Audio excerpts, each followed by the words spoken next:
les communs, j'espère que vous allez bien, que tout se passe bien dans vos vies. J'ai pas posté depuis un ou deux mois sur YouTube parce qu'il s'est passé plein de trucs dans ma vie. Et voilà, je vais pas en dire plus parce que de toute façon c'est pas intéressant. Mais voilà, il s'est passé plein de trucs dans ma vie qui fait que j'ai pas eu forcément le temps de filmer. Au niveau de la nouvelle,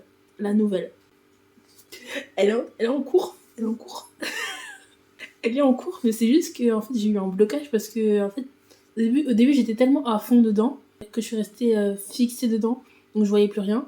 Et après, j'ai eu une sorte de blocage parce que j'avais toutes mes idées qui allaient forcément dedans et ça collait pas. Du coup, j'ai eu je sais pas, une sorte de frustration qui a fait que j'ai pas réussi à écrire. Mais du coup, à côté, j'ai commencé une autre histoire qui n'a absolument rien à voir.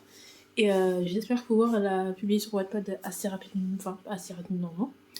Pas de pression. Quand j'aurai fini. Et j'espère que ça plaira parce que en fait, c'est une romance FF. C'est une romance lesbienne. Et je l'ai pas encore terminée. Mais en tout cas, pour l'instant, j'adore où j'en suis. Et j'adore l'histoire, enfin la tournure que ça prend. Et voilà, j'espère pouvoir vous la partager bientôt. Aujourd'hui, on va reprendre YouTube doucement. Donc on va partir sur un tag. Et et je pense qu'il n'y a pas de tag, il y a pas de tag particulier. C'est juste un book tag. Voilà. Alors le premier point, c'est ce que tu lis en ce moment. Et en ce moment, je lis Et si tu revenais de Coralie Jeanne. Pour l'instant, j'adore. C'est une romance. Pour l'instant, on va voir vraiment le côté romance. Enfin, si on voit, mais je sais pas comment expliquer. Mais en fait, en gros, il y a Mia qui vient de perdre son mari. Et en fait, comme je suis qu'au début, je peux pas vraiment résumer. Mais en gros, on a une jeune femme de la trentaine qui vient de perdre son mari. Là, j'en suis à l'enterrement de Stan. Donc là, il rentre au tribunal pour le jugement dernier et c'est super intéressant. Enfin, tu le vois confronté à tous les péchés capitaux et à toutes les vertus. Et c'est trop, enfin, cette partie, elle était assez drôle. Et voilà, j'espère pouvoir découvrir la suite. En tout cas, pour l'instant, j'adore. Sa plume, elle est géniale. Je le recommande, même si j'ai pas encore fini. je le sens bien. Je le sens bien. Ensuite, le prochain point, c'est ta saga préférée. Mais en fait, j'ai pas du tant de saga que ça, donc je peux pas vraiment me positionner dessus. Mais la dernière saga que j'ai bien aimée, c'était la Seasons, mais j'ai pas encore fini. Je sais que j'ai lu que le tome 1, Un automne pour te pardonner, et le tome 2 qui est Un hiver pour te résister. Là, j'ai acheté le 3, mais je l'ai pas encore lu. Donc on spoil pas. Mais ouais, j'ai hâte de lire la suite. J'espère que, en plus, apparemment, c'est une famille recomposée, donc j'adore. J'ai hâte de voir le résultat. Ensuite, on a les auteurs que je recommande toujours. Bon, vous connaissez mon amour pour Dahlia Blake. Mais récemment, je me suis rendu compte qu'en fait, il y en avait une autre dans mon cœur, qui est Laurent Safou. Franchement. Ah, j'adore. Je viens de finir Quand vient l'été. Ah, pépite. En gros, on a Rachel, qui est une jeune fille qui a perdu sa sœur quand elle était plus jeune. Et en fait, là, on arrive au moment où c'est les 10 ans de la commémoration de la mort de sa sœur, qui est Lucia, je crois. Et elle revoit un ami d'enfance qui s'appelle Joachim. Et en fait, Joachim, c'était le copain de Lucia à l'époque. Et en fait, Rachel a toujours eu des sentiments pour Joachim, mais elle a jamais dit parce que Joachim sortait avec sa sœur. Et plus tard, en gros, là ils se revoient aux 10 ans de la commémoration. Et là, ils commencent à reprendre contact et tout. Mais ils se mettent pas en couple. Ils reprennent juste contact. Et après, je vous raconte pas la suite parce que voilà. Mais franchement, j'ai adoré. Bon, petite partie de spoil, je pense, j'ai pas trop apprécié le personnage de Joachim parce que il a des choix un peu douteux. Voilà. Mais en tout cas, beaucoup de cœur pour ce roman graphique. J'ai hâte de lire la suite, s'il y en a une.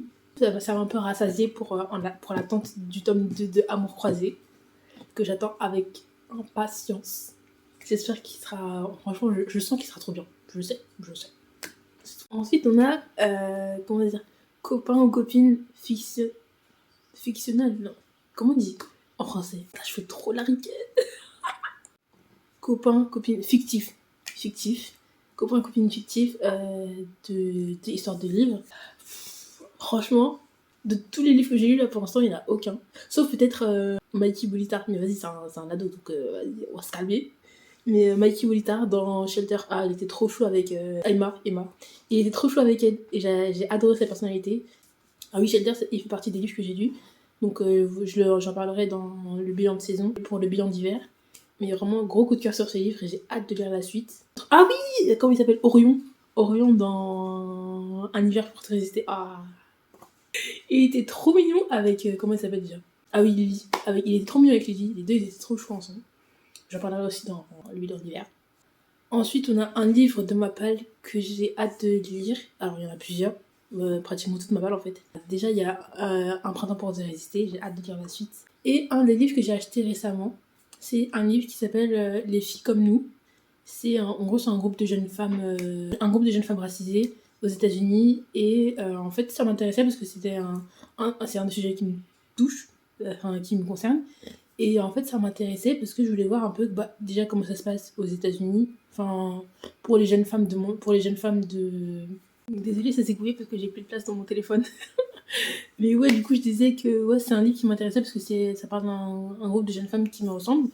Et je trouvais ça intéressant de m'intéresser à comment ça se passe de l'autre côté du globe. Et pour finir, une troupe que j'aime et une troupe que je déteste. Alors, la troupe que j'aime, il y en a deux. Elles sont un peu au même niveau.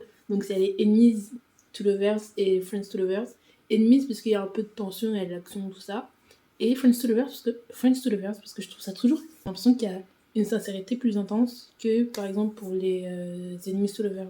Parce que Enemies, je sais pas comment expliquer, mais je crois que je suis toujours plus attendrie par les Friends to Lovers que par les Enemies to Lovers. Je sais pas si vous voyez ce que je veux dire ou... Et la troupe que je déteste, c'est les Age Gap. Franchement, la différence d'âge, c'est vraiment le truc qui me répugne le plus. Ouais, je vais peut-être me mettre là parce qu'au niveau de la luminosité... Donc je disais, ouais...